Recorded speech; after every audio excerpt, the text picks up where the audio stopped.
So guys, this is Lizzie, and this is their beautiful big Ford Transit. It is the higher roof version basically of our Transit, which is really cool. But these guys have been really kind and really lovely and allowed us to have a little look around their van. If you want to check out their Instagram page, it's at A World of Adventures with an A. Yeah, so I will leave that in the description box as well so you can check it out. But yeah, just want to show us a bit of your van then? Yeah, of course. So one of the first things we learned actually is that fruit and veg does not keep well in cupboards in the dark. So we've got one of these which helps it not go horribly mouldy. But come on in. So yeah, I mean obviously it's all in one. So got our cupboards and our kitchen space. We decided to put a fairly full-size sink in, which is pretty handy for washing up. A hose tap, again, very handy. And we also put in a filtered water system. We found we were putting chemicals in water a lot, so we thought by putting a filter system in meant we were always safe to drink the tap water. Our cupboards are on kind of gas strops, so that means they stay closed without needing latches and stuff. And another thing we had to add is kind of little bits to hold stuff in, because we were finding when you open your cupboards after driving, everything flies out at you. That's so smart. So they keep themselves closed then? Yeah, because it's kind of, they're like gas powered or whatever, hydraulic. So they're quite stiff to push down, but it means they don't open on their own. Yeah. We didn't know what to do with this cupboard, so we made a shoving stuff in cupboard. And yeah, again, the bulkhead is such a great place for storing stuff. A lot of people put their bedding and stuff up there. Looks like a mess, but it's organised chaos, I promise. So we can come back here. So you'll see our bed is a funny size. We did originally try to sleep that way, which didn't work. We were too tall. So we then kind of added some more storage in here, and we sleep lengthways. So what we do is we just lift this table up.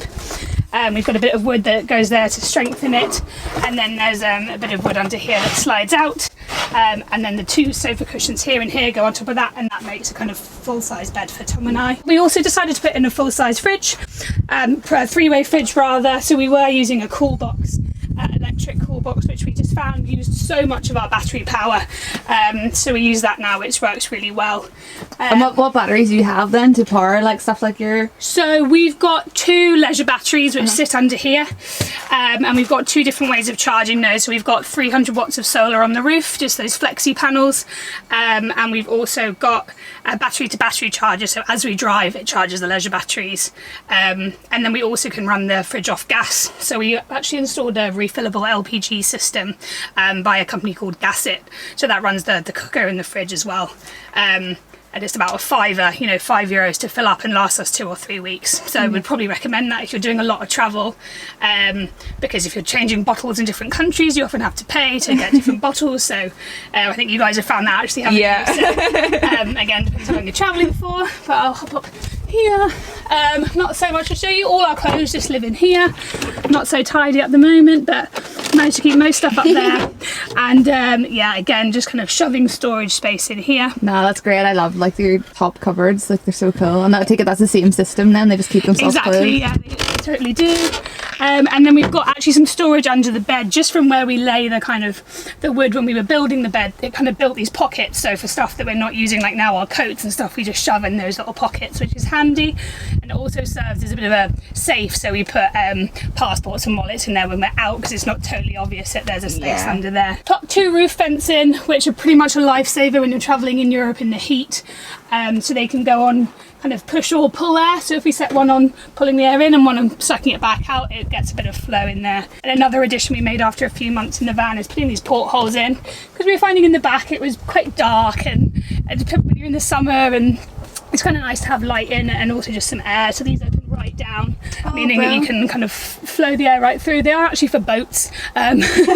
So Tom had to do some interesting we had to buy some pipe and make it fit for the width of the doors and stuff like that. But eventually we got it to work, and they've been a good addition, really. So how long have you guys been in the van then? You've been here for quite a while, haven't you? Yeah, so we moved into the van in May 2019, so what's that, 6 months ago or so. And we had a great time going through Scandinavia, Eastern Europe, and then we got right down to Montenegro, and something really badly went wrong, and we pulled into a garage, and it turns out our gearbox had completely had it. We ended up waiting for breakdown cover for a couple of weeks, and going back to the UK, getting it fixed. So it's kind of our second leg, which is when I say we've made changes. That time we had at home, we made these little things that we learned in the first few months that would be good to do. There's also this happening. So that happened in Montenegro when we broke down. So we'll be finishing our trip in a few months just to get prepared for that. But we're definitely going to be doing more travelling in a van once our baby comes.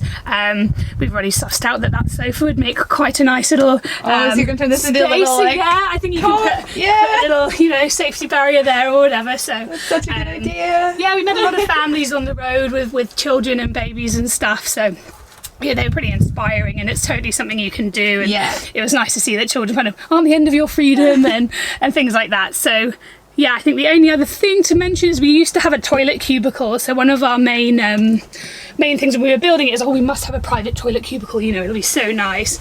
But we decided to take it out because it took up this whole bit of space here and just ruined the flow of the van. So we took it out, made this a sofa, and now it just lives under here. So when the sofa cushions are off, this just lifts up and the loo's under there. So yeah, I think a lot of van lifers manage it without a loo, but I think it's just so nice to have, you don't want to be stuck, and just having that peace of mind. Yeah. The other novelties I noticed, I'm totally jealous of, is you guys obviously have like a full proper cooker, but you were saying the other night you don't actually use this. Yeah, so again, when we were doing the build, we've got to have an oven. What we read a lot from other van lifers was we get really bored of stovetop meals. So we bought this again, which was made for a boat. I think a lot of vans do end up using them. But I think in 6 months we've used the oven 4 or 5 times really, and to put a pizza in or whatever. But really, it's just, I don't think it's a necessity. It's nice to have there, but we really thought we'd use it a lot, and we don't. Looks smart though. And the other thing I was jealous of is you guys actually have like a proper running shower with warm water. True, We'd like maybe have a look at that. Yeah, so that's out the back there. So obviously you can only use it when the back doors are open, but that's connected to a little boiler, gas-powered boiler as well. So you can actually have a lovely hot shower out the back there.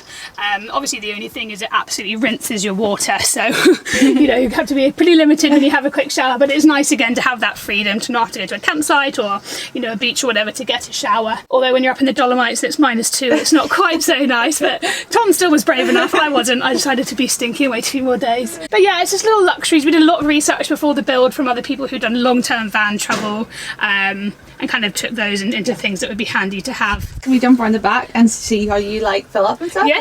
Let's do it. Yeah. Okay, so this is the back of your guys' van. So you're just going to show us this is the shower set up, your water tank and all that gas is back here.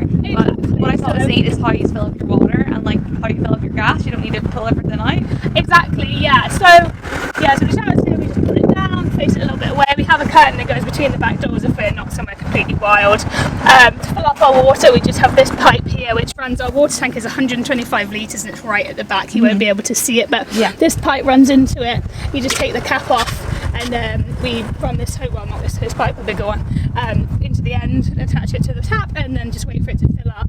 And then we've got this little indicator here which helps us know when it's full, because obviously we can't really see it. And again, gas is very similar, so the bottle's right at the back, but then we just have this little full point here, so you just go to the gas station and fill up with auto gas. Brilliant. You don't have to like hook through and try and get your gas bottle out or anything. No, like that. exactly. And we did read that some petrol stations were funny about filling it up when it's not actually for fuel for the vehicle, but we've had no issues. So yeah, I mean the garage has actually ended up being a really handy space for us. That's why we did the bed high, so that we could use the space under here. We do accumulate a lot of stuff that we don't use all that often, but we've got folding bicycles, stand-up paddleboard, folding chairs, things like that back here, which we do get a lot of use out of. I'd really recommend folding bikes for pottering around cities and stuff like that, and not having the concern of having them on the back of your van. Awesome. Well, thank you so much for showing me around your van. It was so cool. Like I said, guys, I will leave their Instagram page linked in the description box below, so you can check it out and give them a shout out. Definitely thank you guys so much for letting me see your van. It's so cool. Alright, and you've been great neighbours. You too. I'll raise a glass to you, and you'll raise a glass to me, and when they're half full, we'll top them up with whiskey, and I'll be